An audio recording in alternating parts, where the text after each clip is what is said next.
যে আমাদের এসপিএন যদি 15 নিচে থাকে, যদি দেখা যায় যে এসপিডি ভ্যালু বা এন ভ্যালু 15 নিচে আছে, তাহলে কিন্তু আমাকে টেক কেয়ার করার ভয় আছে। এটা বিএনবিসি বলছে।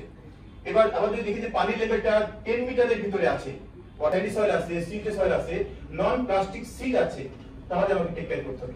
তাহলে এই ব্যাপারগুলো বিএনবিসি লিকুইডেশন সত্যি সম্ভাবনা তৈরি হয় আমাদের ক্ষেত্রে, তাহলে আমরা বলবো যে হ্যাঁ বিএনবিসি বলেছে যে অথবা ফাউন্ডেশন থেকে ডিপে নিয়ে যেতে হবে, যদিও প্রয়োজন না হয় আমার। তাও লাস্ট যে কলামটি উঠেছে সে কিন্তু ইনক্লাইন্ড।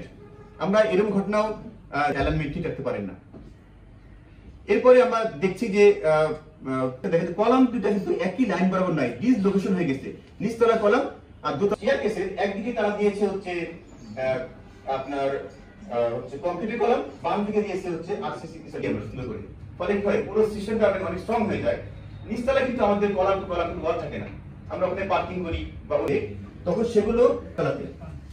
ফলে হবে কি, উপরের সমস্ত অংশ 8 তলা বিল্ডিং এর 2 থেকে 8 ফুট করা হচ্ছে কিনা। এছাড়া যেটা ওখানে ছিল। এরপর আসছে যে বিল্ডিং গুলোর ক্ষেত্রে আমরা দেখছি যে মডার্ন যে তাদের যে কোডের যে মানে ক্ষতির সম্মুখীন হয়েছে। দেখা যাচ্ছে স্লাইডে যে বিল্ডিং এর উপরে কোনো ক্ষয়ক্ষতি হয়নি, কিছু পুরো অ্যাজ ইট ইজ হয়ে গেছে। রড আছে কিন্তু খালি কংক্রিট নাই, অর্থাৎ ওয়ার্কম্যানশিপ করার সময় তারা এটা গুরুত্ব মনে করে নাই। যেমন শ্যাডো তৈরি করেছে, কিছু পোর্শনে কংক্রিট নাই, রড বের হয়ে আছে। আমরা দেখেছি এর প্রথমে হওয়ার সময় যে যত সুন্দর কাজ হতো সেটা কখনো পূর্ণ করবে না।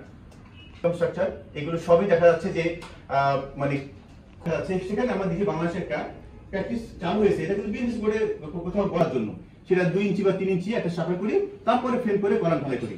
বাট ওই যে সব রকমের কম্প্যাকশন করা হয় না, বা সে ধরনের যে শুরুতে কিছু অংশ খুবই উইক থাকছে, উপরে আবার খুব স্ট্রং থাকছে। আর ওটা উনি জানেন না। আসলে আমরা আমাদের ফোকাস থাকে শুধুমাত্র আসবে, অর্থাৎ আর্কিটেক্ট আসবে। সুতরাং আমরা এই ধরনের কিছু দেখতে পাচ্ছি যে ধরনের ক্ষতির সম্মুখীন আমরা হবো। এখানে জাস্ট আমি এখানে সময় যেগুলো আমরা আসলে জাস্ট দেখাচ্ছি যে ফলো করি কিনা। যেমন বেনিফিটটা জোন পর্যন্ত আমাদের সয়েল স্টাডি করতে হবে, যে তারপরে সয়েলের আর কোনো স্টাডি করতে হবে।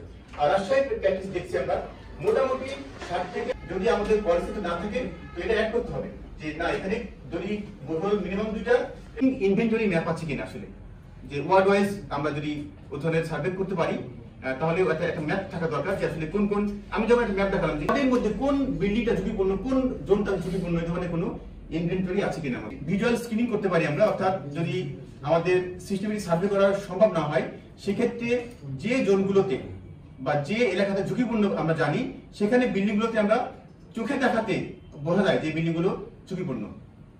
একে বলে হচ্ছে আরভিএস বা র্যাপিড ভিজুয়াল স্ক্রিনিং, সেটাও করতে পারি আমরা কমপক্ষে যে এই বিল্ডিংগুলো মোটামুটি ঝুঁকিপূর্ণ বলে আমাদের দৃশ্যমান হচ্ছে। এরপরে আমরা ওই বিল্ডিংগুলোর ক্রিটিক্যাল কম্পোনেন্ট দেখতে পারি, কলাম বিমগুলো ঠিক আছে কিনা দেখতে পারি আমরা।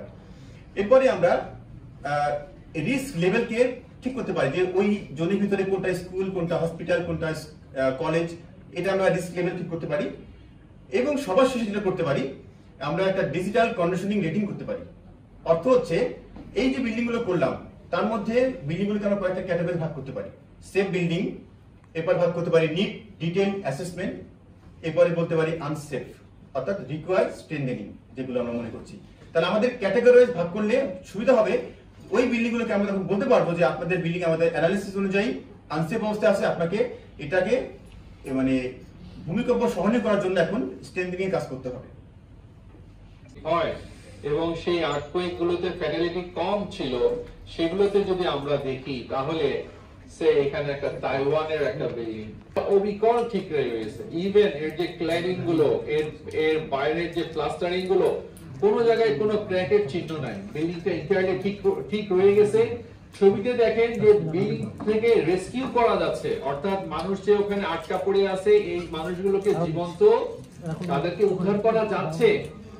আমাদের ইন্টারভেনশনটা এখানে যে বিল্ডিং কলাপস করা আর বিল্ডিং ফেল করা, দিস নট দ্য সেম।